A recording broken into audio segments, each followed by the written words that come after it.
வந்தாலும் நிலநடுக்கம் வந்தாலும் என்னை காப்பவரே. படுமா புயற்காற்று வந்தாலும் நிலநடுக்கம் வந்தாலும் என்னை காப்பவரே.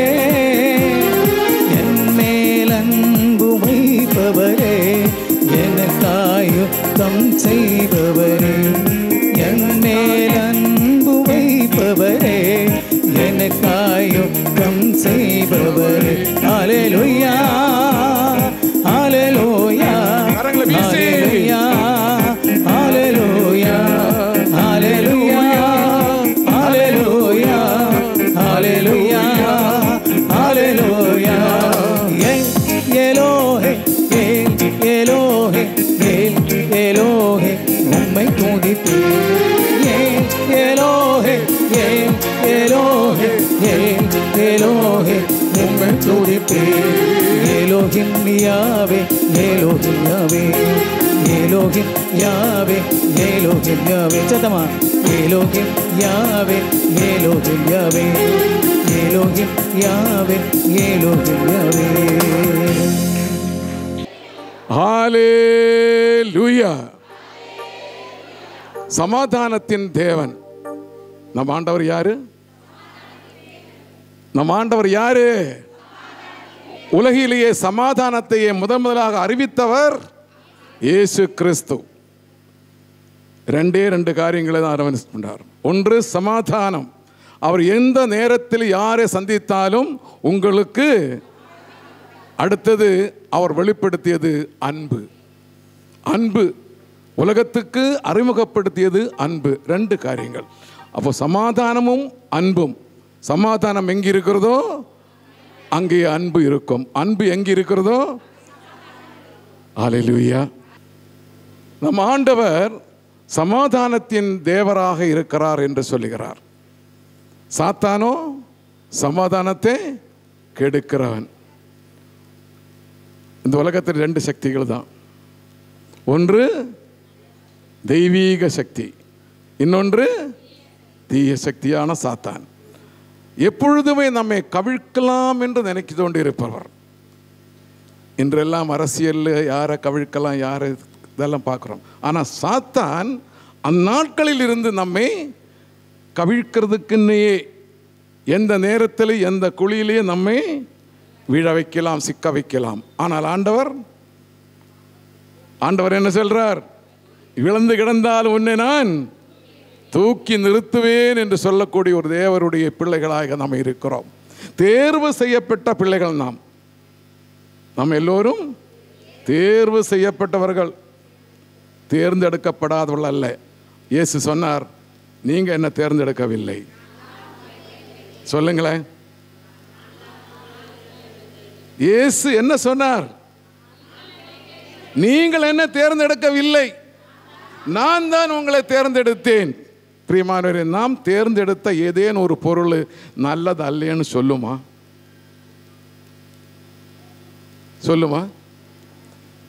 ஒரு கடைக்கு போனாலும் சரி, ஒரு சந்தைக்கு போனாலும் சரி, நாம தேர்ந்தெடுத்த பொருளில்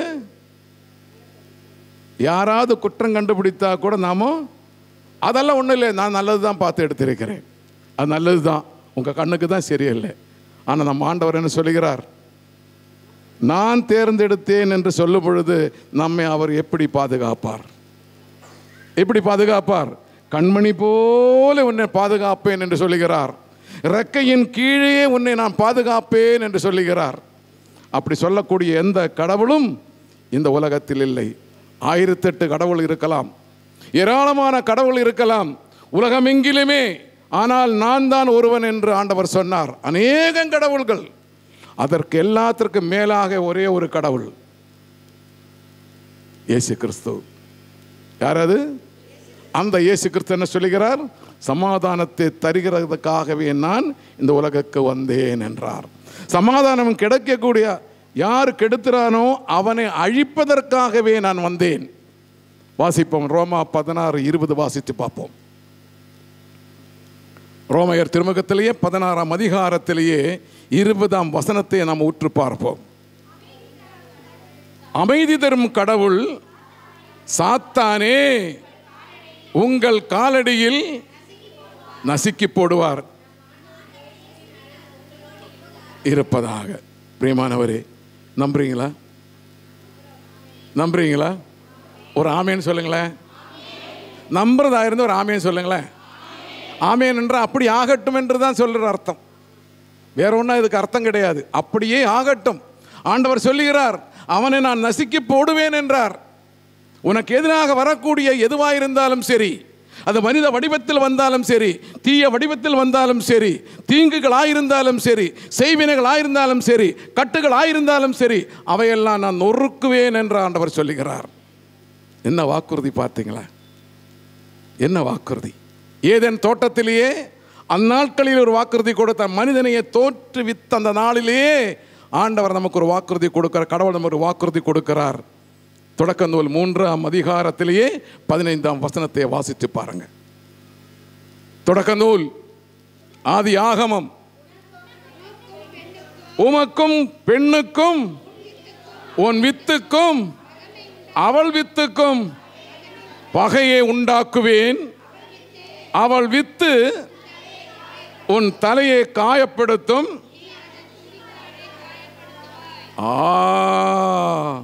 எந்த நாளிலேயே அந்த வாக்குறுதி கொடுத்தார்?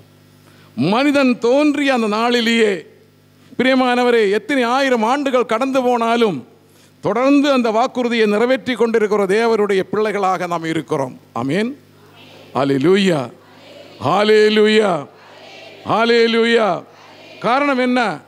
அவர் நம்மோடு சொல்லுகிறார், சாதாரணமாகவே அல்ல, என் மகனுடைய இரத்தத்தை உனக்கு விலையாக கொடுக்கப்பட்டு உன்னை நான் மீட்டு கொண்டேன் என்று சொல்லுகிறார். அந்த கயவன் என்ன சொல்லுகிறார்? அந்த இரத்தம் மட்டும் அன்று சிந்தவில்லை என்று சொன்னால் இந்த உலகத்தை நான் அடக்கி ஆண்டிருப்பேன். பார்த்தீங்களா? அவனுடைய வீராப்பு பாருங்க. தலை நசுக்கி விட்டாலும் அவனுடைய வீராப்பு இன்று பல பேரும் அப்படிதான். இன்று பல பேரும் அப்படிதான். அந்த பழைய மவுசு சில பேருக்கு குறையாது. குறையுமா? நோய்ந்து நொழியாய் போனாலும் அவர்கள் அப்படிதான் இருப்பார்கள். மாறவே மாறாது. நாய் வாலு எவ்வளோ பெரிய குழாயை செஞ்சு அதுக்குள்ள சொருவி கொஞ்ச நாள் கழிச்சு அந்த குழாயை எடுத்துட்டா அந்த வாலு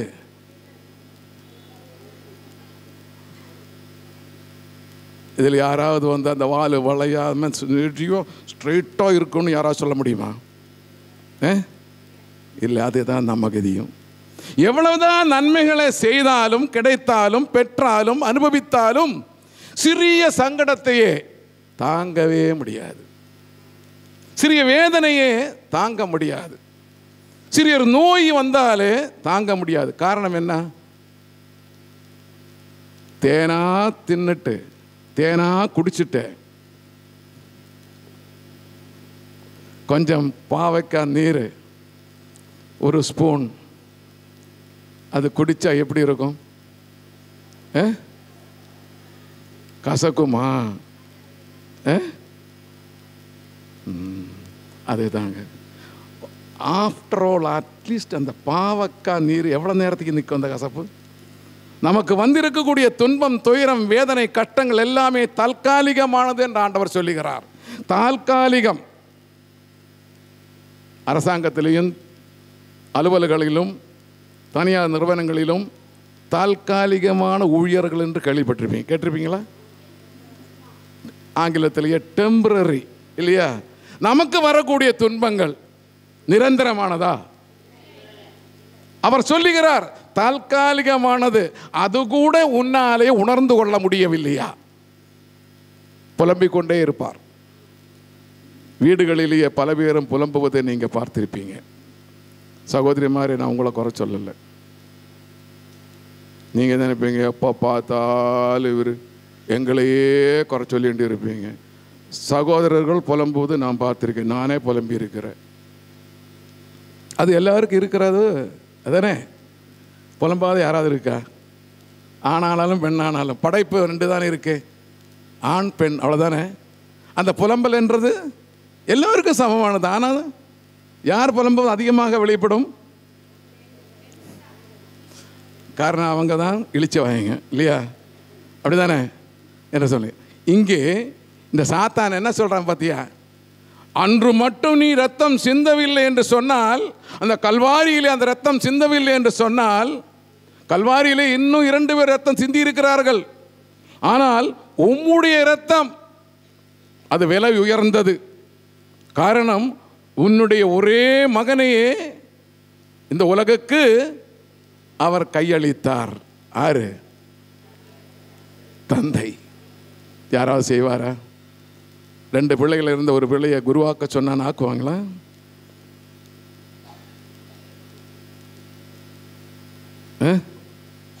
இந்த காலத்திலேயே ரொம்ப கஷ்டம். 5-6 இருந்தால் ஒன்று எடுத்துகிட்டு போன்னு சொல்லிவிடுவான். சும்மா 5-6 இருக்குது, ஒன்று எடுத்துகிட்டு போ. எப்படி? ஒன்று கடவுளுக்கு, ஒன்று கடவுள் கொடுத்துட்றேன். அப்படி தானே? அதுலேயே ஒட்ட உடசலெல்லாம் இருக்கும் இல்லையா? நான் சொல்லலை, ஃபாதர் வெட்டியாங்கல் சொன்னார். ஃபாதர் வெட்டியாங்கல், ஜோஸ் வெட்டியாங்கல் சொன்னார். 2000 ஆண்டுலேயே அவர் சொன்னார், அவருக்கு இதயத்தில் ஒரு ஓட்டை இருந்ததாம். அதனால் அவர் அப்பா முடிவு பண்ணிட்டாரா, என்னன்னு ஓட்ட உடசல் எல்லாம் இருக்கிறது கடவுளுக்குன்னாரு. உண்மைதாங்க, இது பொய்யில்ல. ஆனால் ஆண்டவர் அந்த ஓட்டையை அடைத்து விட்டார். நீ ஓட்டையும் உடசலும் என்னிடம் கொடுத்து விட்டால் அதை நான் சீர் செய்யக்கூடிய வல்லமை என்னிடத்தில் உண்டு என்று சொல்லி காட்டுவதற்காகவே அந்த சாட்சியத்தை அவர் சொன்னார். இன்று அவர் பெங்களூரிலே என்னை கொடி கட்டி பறக்கிறார். ஆமென், அல்லேலூயா.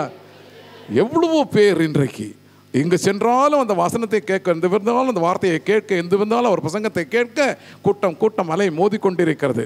நேற்றைய தினத்திலேயே, நேற்றைய ஒரு தினத்திலேயே யூபியிலேயே ஒரு சம்பவம் நடந்தது தெரியும். யூபியிலே சம்பவம், யாரோ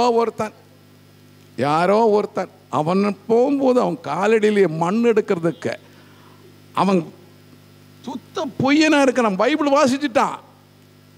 பேதுரு போகும் பொழுது அவர் காலடிப்பட்ட மண் அல்ல அவர் காத்தப்பட்ட சுகமாகும் என்று நினைத்திருந்ததே அவர் காதலில் விழுந்தது. அது அவர் சீடர்கள் வழியாக வெளியே விட்டான். எப்படி பாரு, நான் நடந்து போகும்போது அந்த மண் எடுக்க சொல்லுன்னா ஜனங்களால் வரல. அவங்களுக்கு ஒரு 50-100 பேர் அதை ரெடி பண்ணி வச்சுக்கிட்டு இவங்க முந்திக்கிட்டு அந்த மண் எடுக்கிற மாதிரியே அவங்க தப்பிச்சுட்டான். அது ஒருத்தவனு சாவில்ல.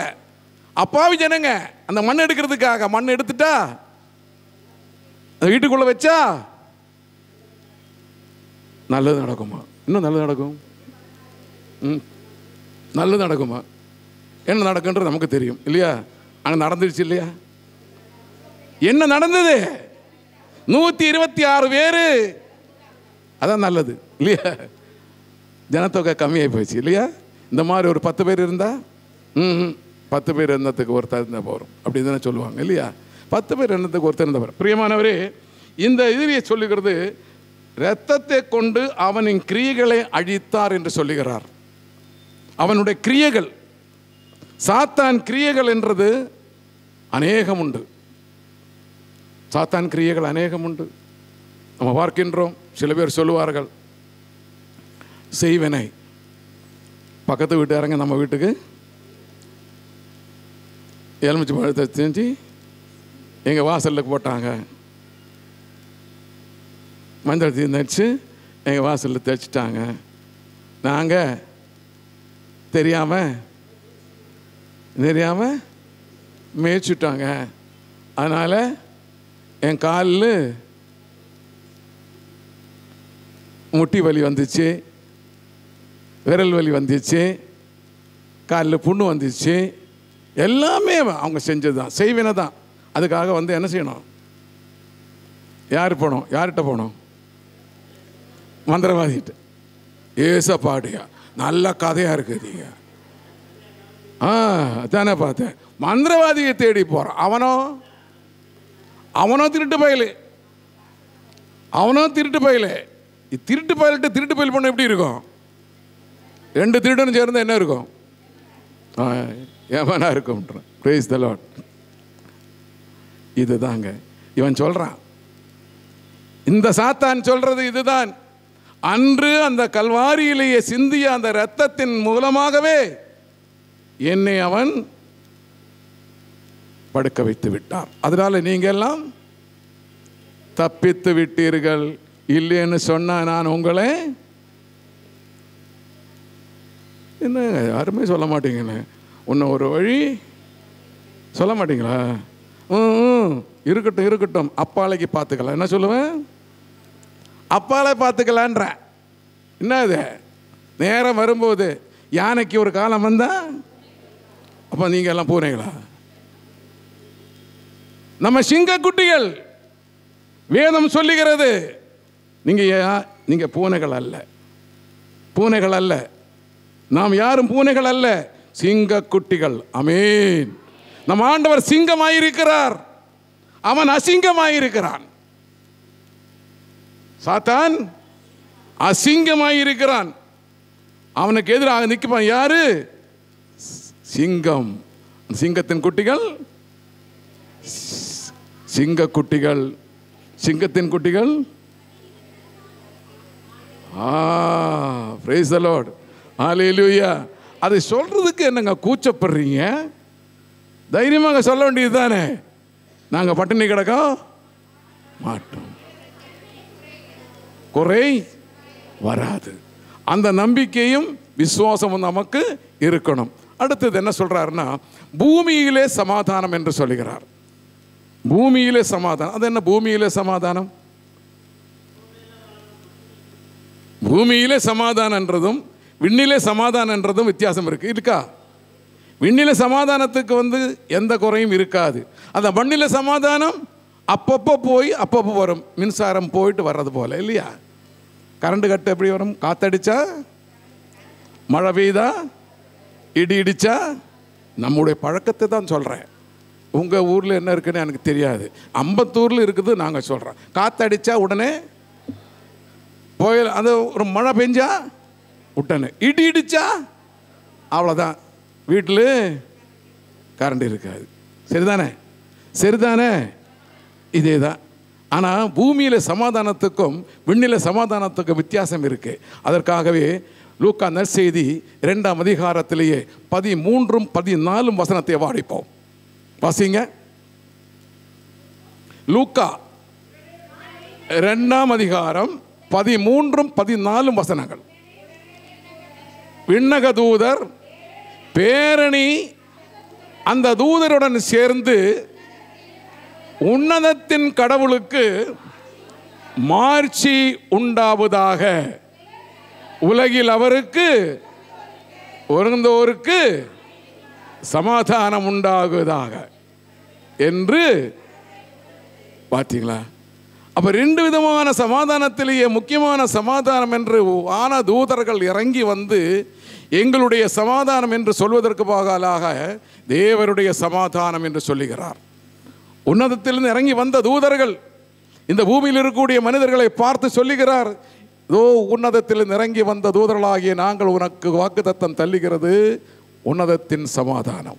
அந்த உன்னதத்தின் சமாதானம் எப்போ வரும்? இந்த நாட்டிலேயே. இந்த நாட்டிலேயே உன்னதத்தின் சமாதானம் எப்போ வரும்? யாராவது பதில் சொல்றதா இருந்தா இப்போ ஒரு பரிசு கொடுக்கப்படும்.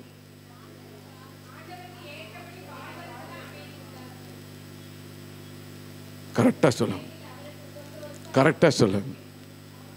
எப்பொழுது இந்த சமாதானம் இந்த பூமியிலே வரும்?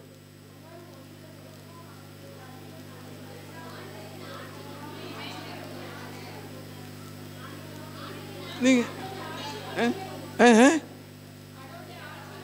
கடவுளோட ஆட்சி நம்மோடு இருக்கும்போது. சரி, யாராவது கொரிந்திய திருமுகத்திலே நம்ம வாசிச்சிருக்கிறோம். 16ஆம் அதிகாரம் எடுத்து பாருங்களேன். 22, 16, 22. கொரிந்தியர் 1 கொரிந்தியர் 16, 22 வாசித்து பாருங்களேன்.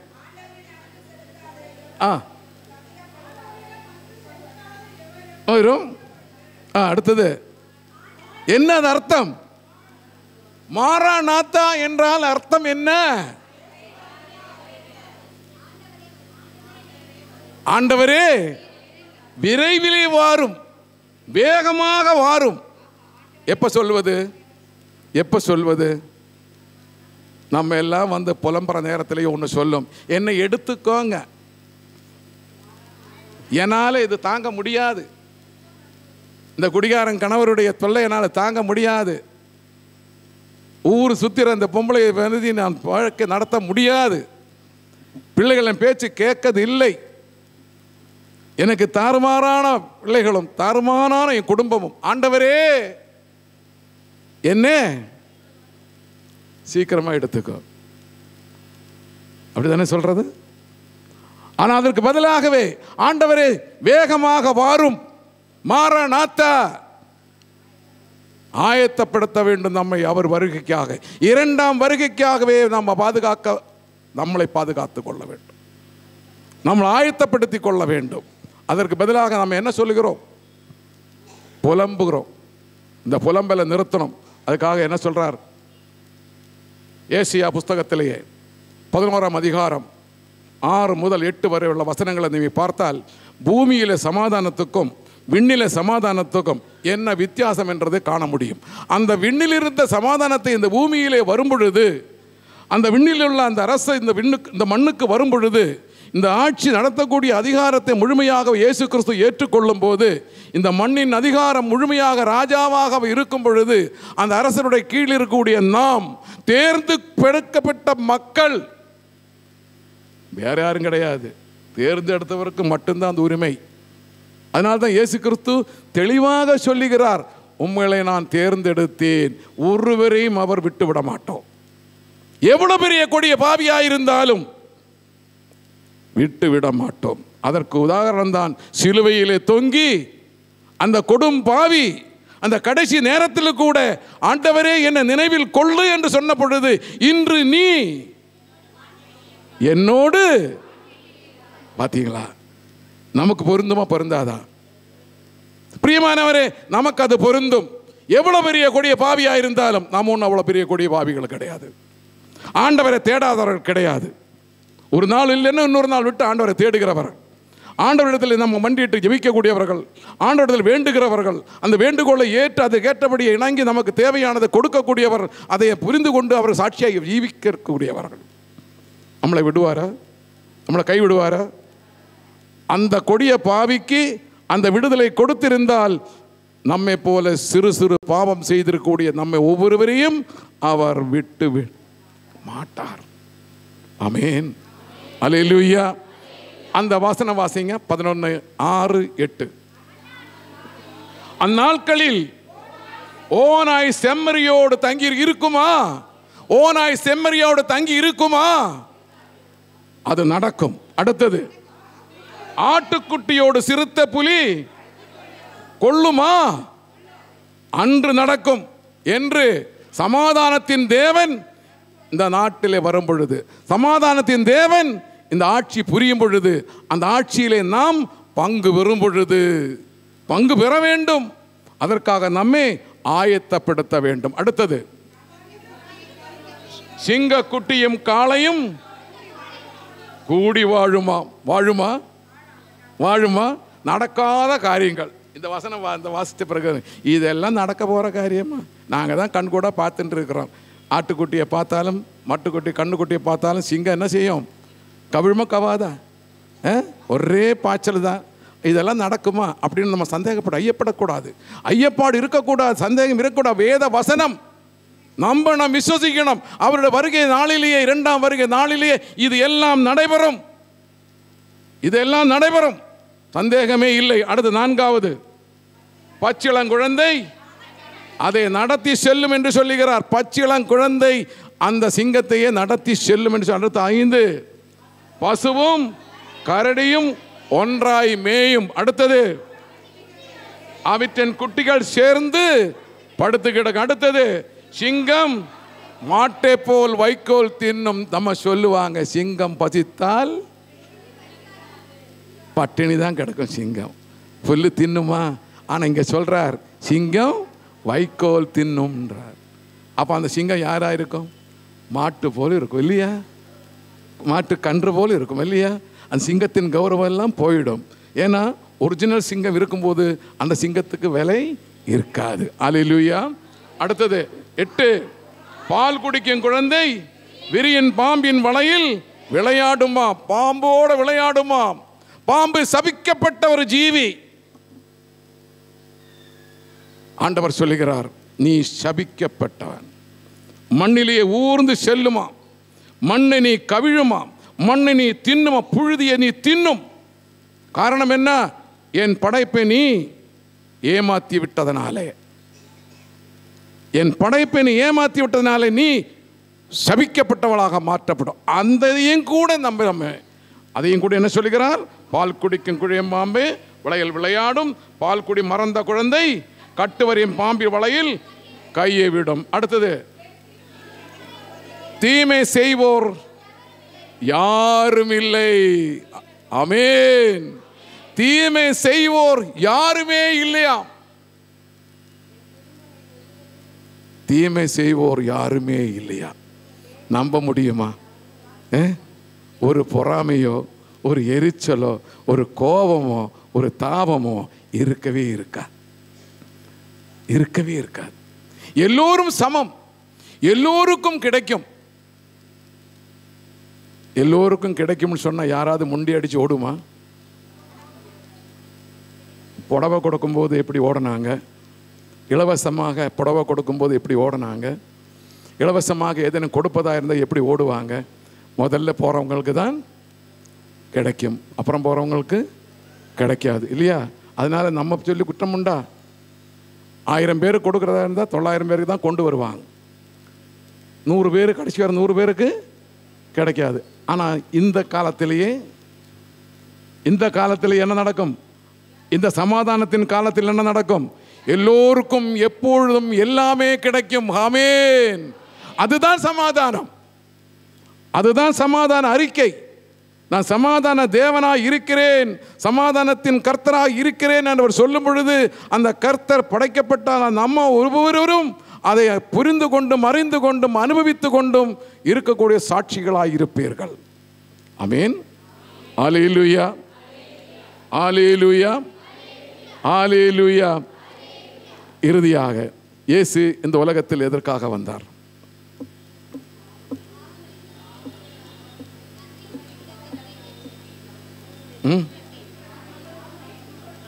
நம்மளை மீட்க வந்தார். எப்படி மீட்டு கொண்டார்? எதனால மீட்டு கொண்டார்? நம்ம பார்த்திருக்கோமே. நம்ம சாதாரணமாக இந்த தவக்காலம் வரும்பொழுது சிலுவையில் பூத்த மலர்கள் 5 என்று சொல்லுவார்கள் இல்லையா? சிலுவையில் பூத்த மலர்கள் 5 என்னது? பிறப்பு, இறப்பு, உயிர்ப்பு. அடுத்தது அன்பு, மீட்பு. இந்த 5 மலர்களை பற்றி நம்ம கேள்விப்பட்டிருக்கீங்களா? அந்த சிலுவையிலிருந்து வரக்கூடியது தானே. அதில் முக்கியமானது என்ன? இறப்பும் பிறப்பும் இறப்பும் சாதாரணமானது தானே, இரக்கமும் சாதாரணமானது. ஆனால் அன்பு, இந்த அன்பு சும்மா, இந்த அன்பை பற்றி இன்னொரு நாளைக்கு வகுப்பு எடுக்கிறேன். ஆனால் சின்ன ஒரு நுணுக்கமாக ஒரு சின்ன ஒரு அன்பு, பலவிதமான அன்பு உண்டு இல்லையா? பலவிதமான அன்பு உண்டா இல்லையா? நமக்கு ஒரு காரியம் ஆகணும்னு சொன்னால், வீட்டுக்காரன்ற ஒரு காரியம் ஆகணும்னு சொன்னால் காலையில் கட்டுன்னு இருப்பீங்க. காலையில் கட்டிச்சு சிந்துற மாதிரி இருப்பீங்க. ஒரு காரியம் ஆகணும்னு சொன்னானாக்கா உடனே மரம் மாறிடுச்சு. ஐயோ, நீங்கள் போயிட்டு எப்போ வருவீங்க? மத்தியானம் சாப்பாடு எடுத்துகிட்டு போகிறீங்களா? முழுக்க சாப்பிட்ருங்க, யாருக்கும் கொடுக்காதீங்க, நல்லா செஞ்சுருக்கிறேன். எப்படி?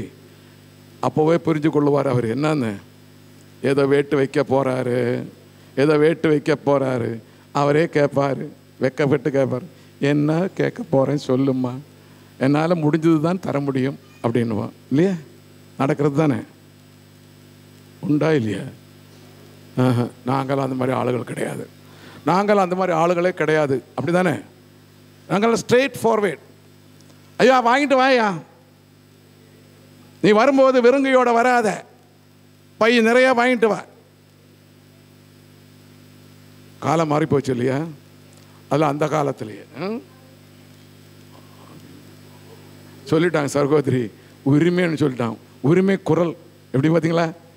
உரிமை குரல். ஏன்னா வேதம் சொல்லிக்கிறது, ஆணும் பெண்ணும் சமம். கணவன் மனைவியும் சமமாயிட்டோம். அதனால் அங்கே ஏற்றத்தாழ்வு எல்லாம் கிடையாது இல்லையா? நீ என்ன வாயா போன்னு சொன்ன, நான் உன்ன வாயா போன்னு சொல்லக்கூடாதா? அப்படிதானே பிரியமானவரே? இங்கே இயேசு இந்த உலகத்துக்கு அன்பு செலுத்த வந்தார் என்று சொன்ன ஒரு கன்னத்தில் அறைந்தார். காட்டுவீங்களா? நல்ல கதையாக இருக்கு. ஒரு கன்னத்தில் அடிச்சிட்டானா அடுத்த கன்னம் காட்டக்கூடிய யாராவது ஒரு ஆள் இருந்தானா உடனே ஒரு பரிசு தரப்படும்.